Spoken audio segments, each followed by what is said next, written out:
माँ, हमें दूसरों की बात सुनने की ना कोई जरूरत नहीं है, क्योंकि लोग तो चाहते ही हैं कि हम अपने मकसद में कामयाब ना हो पाए। इधर उधर की बातें करके ये हमें डिस्ट्रैक्ट करना चाहते, डिस्टर्ब करना चाहते। यही तो इनकी चाल है।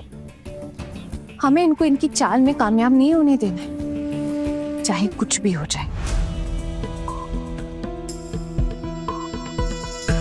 देख रहे हैं सब कैसी तीखी जुबान है इस लड़की की। सारी मुसीबतों की जड़ ये लड़की ही है।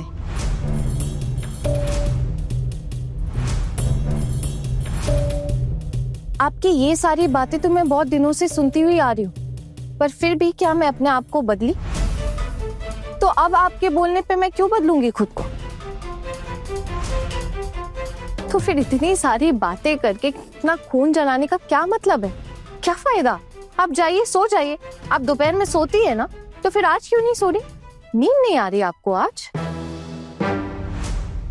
दुर्गा जी, हम तो बस खड़े खड़े देख रहे हैं कि आप लोग कितनी सुंदर मूर्तियां बना रहे हैं। शुक्रिया चाची जी, हम सबको बहुत अच्छा लगा। आप ना सिर्फ इन अच्छी बातों पर ही ध्यान दीजिए। देखिए ना मैं कैसे अपना काम किए जा रही हूँ। पिशीमा की बातों पर तो बिल्कुल भी ध्यान नहीं दे रही हूँ मैं। आना, ये देख, तेरे बनाए हुए कपड़े मैंने पहना दिए इन गुड़ियों को। कैसा है? बहुत सुंदर लग रहा है दीदी। मामा, मैं गुड़िया लूंगी, कितनी प्यारी लग रही है। तो हमारी सोना माँ को ये गुड़िया पसंद आई? हाँ दादी। ठीक है, तुम्हारे लिए अभी दे देती हूँ, ले आना। अरे पारो, देखे आना। ये रही गुड़िया। बहुत सुंदर है दादी, बहुत मिष्टी है। पैसे तो मैं लाई नहीं, मैं बाद में आकर देती हूँ। अरे बहू, कैसी बातें कर रही हो? ये तो मेरी प्यारी गुड़िया के लिए मेरे हाथों की बनी हुई पहली गुड़िया है, जो मैं उसे उपहार में दे रही हूँ। नहीं जेठी माँ, आप इतनी मेहनत कर रही हैं सिर्फ 2 रोटी कमाने के लिए। आप लोगों का इतना बड़ा संसार टूटकर बिखर गया और हम मुफ्त में लेकर चले जाएं, ये शोभा नहीं देता। मैं पैसे देकर जाऊंगी, आप दाम तय कीजिए। अरे नहीं नहीं भाभी, कैसी बातें कर रही हैं आप? एक गुड़िया से हमारा क्या हो जाएगा? और वैसे भी ये गुड़िया माँ ने अपने हाथों से बनाई है। ये माँ के हाथों की बनाई हुई पहली गुड़िया है जो माँ खुद मुनमुन को अपने हाथों से दे रही है। मुनमुन, तुझे पता है, तू ना बहुत खुशकिस्मत है जो माँ के हाथों की बनी हुई पहली गुड़िया तुझे गिफ्ट में मिल रही है। भाभी आप देखना, इस गुड्डे गुड्डियों से ना आपके घर में बहुत सुख समृद्धि आई। और वैसे भी हमारी माँ के अंदर माँ दुर्गा जैसी शक्ति है। मैं तो हमेशा से ही कहती आई हूँ, हम जो कुछ भी करते आए हैं ना, ये सब कुछ इनके आशीर्वाद की वजह से करते आए।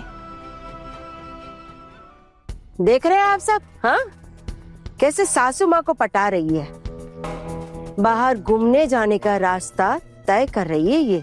मेरी सासू माँ मुझे कहीं बाहर आने जाने से मना नहीं करती, तो मुझे उन्हें पटाने की भी कोई जरूरत नहीं है पिशीमा। मेरी सासू माँ बाकी की सासू माँओं की तरह छोटी सोच नहीं रखती। और वैसे भी पिशीमा, हमें तो बाहर जाना ही पड़ेगा ना, वरना ये मूर्ति हम लोग बेचेंगे कैसे? तो आप लोग क्या खुद घूम घूम कर बेचोगे? नहीं नहीं काकी माँ, शायद घूमने की जरूरत ना पड़े, कोई ना कोई उपाय निकल ही आएगा। मेरे पति ने मेरी और मेरी बेटी की जिम्मेदारी उठाने से मना कर दिया है, लेकिन आना कहती है कि घर के जो बच्चे हैं, मिष्टी, मिठाई, चोमचोम, इन सब की पढ़ाई रुकनी नहीं चाहिए। ना पेट पालने के लिए, घर का खर्चा चलाने के लिए, बच्चों की पढ़ाई का खर्चा पूरा करने के लिए जो पन पड़ेगा मैं करूंगी। उसके लिए मैं भी घूम घूम कर गुड्डे गुड़िया बेचूंगी, इसमें कैसी शर्म। और कोई भी काम छोटा है बड़ा नहीं होता। वैसे अभी हम ये सब नहीं सोच रहे हैं। मैं हूं ना, मैं खुद दुकानों में जा जाकर सप्लाई करूंगा, और जरूरत पड़ी ना तो ये जो गुड्डे गुड़िया ना, इनको टोकरी में भरकर अपने सर पर उठा कर ना खुद बेचने जाऊंगा। अरे आदमी हूँ, काम करने में भला शर्म कैसी? और माँ की और इन बहुओं की बनाई हुई इतनी सुंदर सुंदर मूर्तें बेचने में मुझे क्या अर्ज है? खौखौन, मैं तो सोच रही हूँ कि उड़द के दाल की बाड़ी, वो पापड़ और फिर नारियल नारू, घी, ये सब भी बनाकर बेच देंगे। मेरे हाथ का घी लोगों को बहुत पसंद आता है। अरे वाह माँ, ये तो बहुत ही अच्छा आइडिया है। इससे तो हमारा छोटा सा लघु उद्योग शुरू हो जाएगा। अगर शरीर ने साथ दिया तो देखना दुर्गा अपने इन 2 हाथों से क्या क्या बना सकती है। माँ, उड़द दाल की बड़ी, पापड़, लाई के लड्डू, नारियल नाड़ू, घी, ये सब तो मुझे भी बनानी आती है। जब तक मैं यहाँ हूँ ये सब बनाने में मैं भी आपकी मदद करूंगी। कुछ दिनों के लिए मतलब? फिर क्या तुम वापस चली जाओगी मिली? हाँ काकी माँ, उनके श्राद्ध का काम खत्म होते ही मैं वापस लौट जाऊंगी।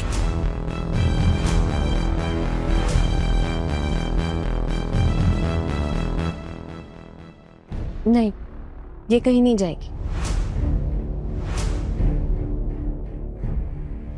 अभी तो हमें लोगों की जरूरत है और आपको हम कहीं नहीं जाने देंगे दीदी भाई। और फिर ये बात तो माँ भी मानती है कि आपके यहाँ रहने से हमारा काम भी आसान हो गया। तुम सब कर लोगी और सारी बहुएं तो हैं ही। मुझे जाना पड़ेगा आना। देख मिली, तू जो बोल रही है ना वही करना। किसी की चिकनी चुपड़ी बातों में मत आ जाना। अपना घर खुद ही संभालना पड़ता है, कोई और नहीं संभालेगा। ज्यादा दिन ससुराल से दूर रही ना तो वो लोग तुझे वापस ससुराल में घुसने नहीं देंगे। वही तेरा घर है और वही तेरा ससुराल है और वही सब कुछ है तेरा। यहाँ पर तो तू मेहमान है। यहाँ पर ना तेरा कोई हक है और ना ही तेरी कोई हैसियत है यहाँ पर। ऐसा है क्या पिशीमा? तो फिर आप क्यों इतने सालों से यहाँ पड़ी हुई है? बड़ी बहू, वैसे भी माँ आपकी तो सबसे ज्यादा ही हैसियत है कुछ, है ना? और अगर आप अपनी हैसियत बना सकती है पिशीमा तो दीदी भाई भी जरूर कर लेंगे। और पिशीमा, दीदी भाई को आपके जैसा रास्ता अपनाने की कोई जरूरत नहीं। वो अकेली, उनके साथ उनका कोई बच्चा नहीं है जिसकी जिम्मेदारी किसी को उठानी पड़े, जिसका खर्चा किसी को उठाना पड़े। मेरा मतलब है कि आपके जो हालात थे ना उससे बहुत ज्यादा अलग उनके हालात हैं। और फिर मेरी सासू माँ ने तो आप लोगों के लिए सब कुछ किया था, खाना बनाना, सेवा, सब कुछ। और फिर मेरे स्वर्गवासी ससुर जी, उन्होंने भी तो आपके बेटे के पढ़ाई लिखाई का खर्चा उठाया था। और सिर्फ यही नहीं, हमारे पूरे परिवार ने आप लोगों का पूरा खर्चा उठाया। तो देखा जाए तो अब अगर आप यहाँ रह रही हैं तो ये मेरी सासू माँ की मर्जी की वजह से रह रही हैं इस घर में। इस घर पे तो आपका कोई हक है नहीं। ये घर तो मेरी सासू माँ के नाम पर है ना पिशीमा। और अब जब आप बिना किसी हक के इस घर में रह रही हैं, फिर दीदी भाई जो इस घर की असली हकदार है, जिनका असलियत में इस घर में हक है, वो क्यों नहीं रह सकती हैं? अपने पसंदीदा शो के फुल एपिसोड देखने के लिए अभी डाउनलोड करें दंगल प्ले ऐप।